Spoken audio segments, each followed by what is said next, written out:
Hi everyone, so I'm trying to find the best place to put my camera because I have so many different kinds of things to show you. Some are big typewriters, some are just clothing.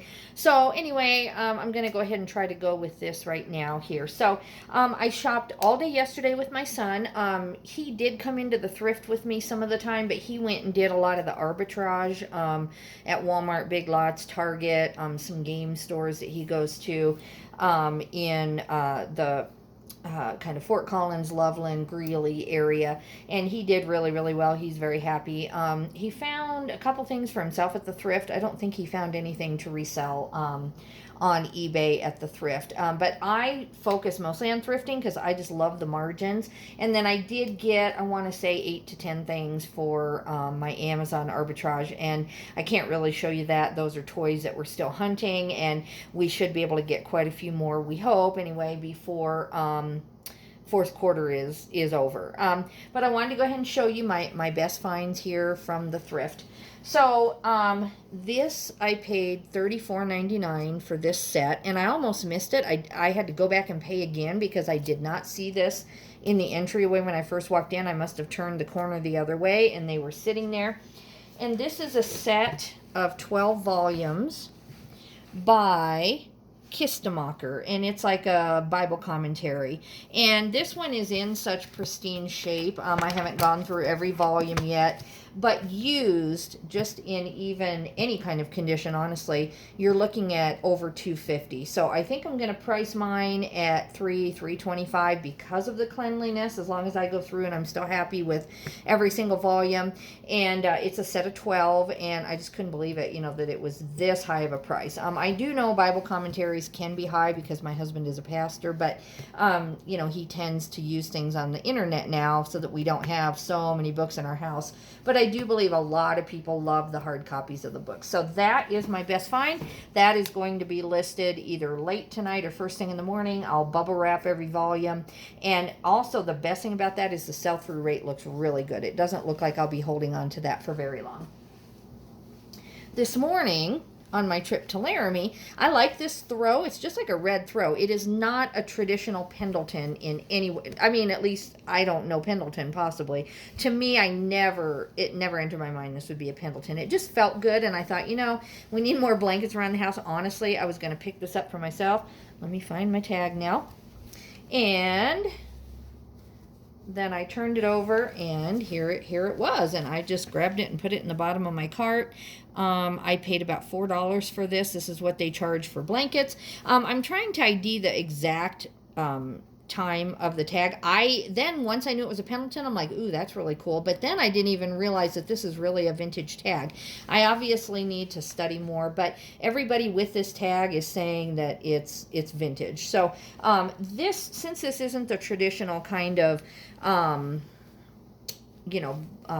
what do you call it, blanket look, this is more of an Afghan look with the fringe. These seem to go in the $40 to $50 range. I still haven't decided. I really like this, so I might just end up keeping it, especially if I'm only going to get 30. I'll probably keep it. If I can get 50 or 60, I may just go ahead and end up selling it.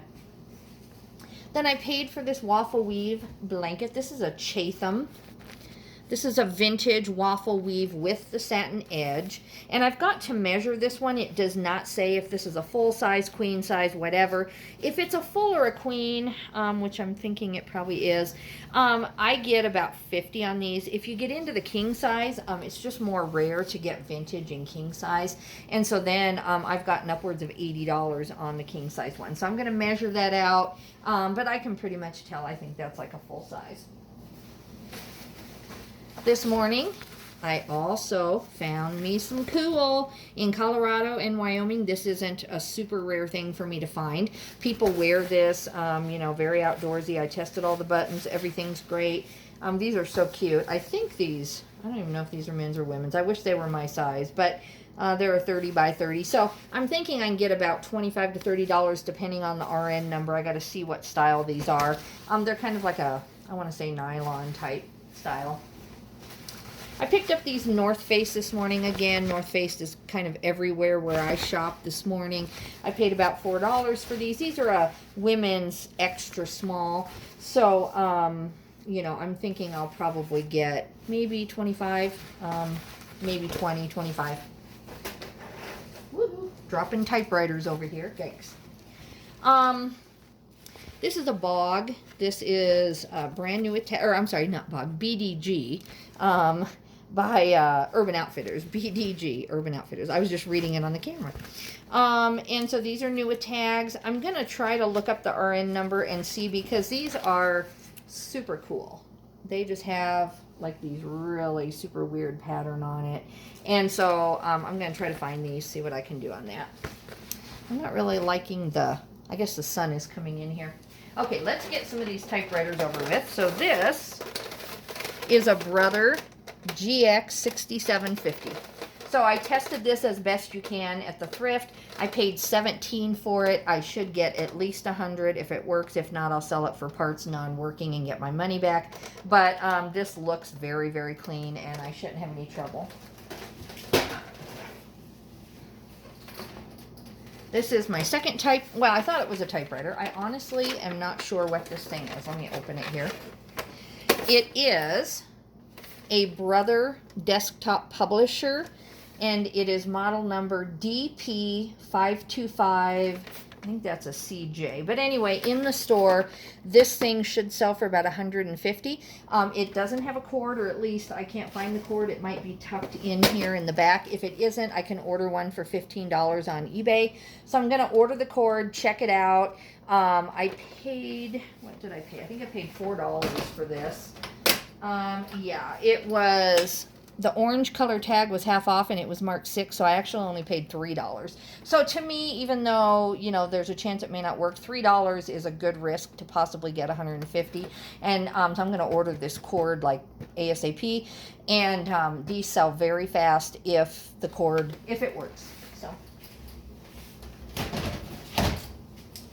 then I pick these up quite regularly. This turns on. I tested this at the thrift. I paid $7 for it, and it's just a Memorex power center. I think it's just like a surge protector kind of situation, I think. I don't even know, honestly, but people pay about $25 for these. Okay. Then I have a BKE pair of jeans. These are the Tyler Fit. And I looked these up, and I should be able to get about $20-25 for these. They're really cute, really well distressed. I love these things, but I think they're men's. Anyway, they're really cute. I'm going to sell those. Then you always want to look out for this, guys. If you see this, unless it's really overly priced, you want to grab it. So I thought yellow tags were half off when I was buying these, but it ended up to be orange. But anyway, I still paid $15 for this pair of shoes because they're plyometric jump training shoes is what these are. And you'll find these a lot in the by the baseball bats and by the ski shoes and stuff. These were over in that section, but they were up on the top shelf, and people just thought they were just black shoes. They didn't see this part. I think a lot of people do kind of know what these are if they see this, but this is my second or third pair in my reselling career. I want to say third. I found them accidentally one time, and then I found them. This is pretty much my third pair, and you get about $80 depending on the size and condition, and so I'm excited about these.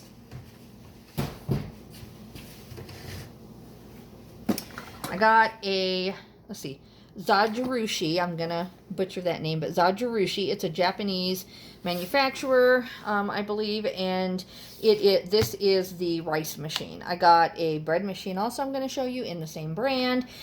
This one it was orange tags, so I paid $25 for this, but these you know, sell very, very well. I should get about $70 for this, and it should sell very fast, so I thought it was worth my $25 investment. Okay, I'm going to do one more, then I'm going to call this part 1, and then we'll do part 2 of my haul. I'll upload part 2 in a minute. This is just a plain old Carhartt shirt, just very basic man's shirt. I paid about $4 for this. I just sold a similar one today for $15 plus shipping.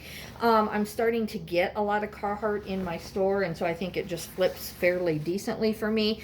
But just even for a basic work shirt, I should easily get 15. This is a size medium. My other one that sold today was an XL. So this one, I'll probably start it at 17. The other one I started at like 20. 21 and then just took an offer for 15.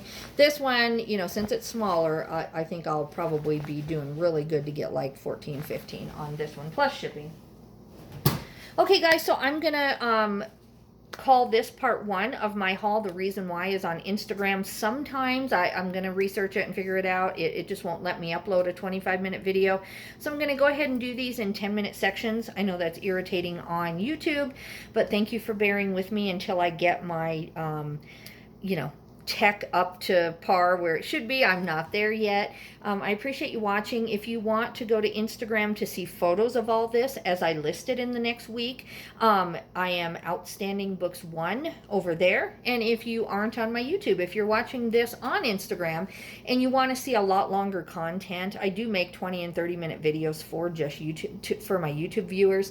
And I am No Excuses Reseller over on YouTube. And I'd love to have you come subscribe. Thank you guys. See you in a minute with the second part.